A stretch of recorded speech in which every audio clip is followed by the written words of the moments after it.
নিজের ভেতর শক্ত মানসিকতা তৈরি করুন। জাস্ট ইগনোর করা অভ্যাসটা করুন।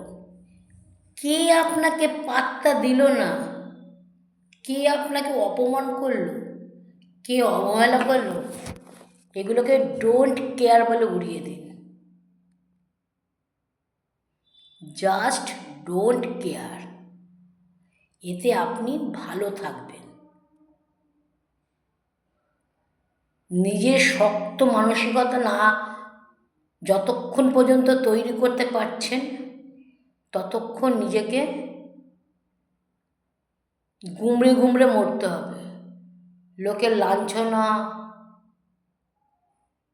অবহেলা সহ্য করতে হবে। যখনই দেখবেন আপনি শক্ত মানসিকতা তৈরি করে ফেলেছেন, তখন আপনি এক নতুন জীবন পাবেন। কে কে অবহেলা করলে কি যায় আসে? কে আপনাকে ইগনোর করলো? আপনি লোককে ইগনোর করুন। আপনি লোককে ইগনোর করুন। আপনাকে কে ইগনোর করলে সেটা দেখবেন না, আপনি লোককে পাত্তা দেবেন না। কে পাত্তা দিল না সেটা আপনার দেখার দরকার নেই। দেখবেন এতে নিজে খুব ভালো থাকবেন।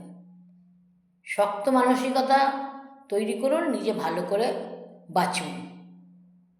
নমস্কার।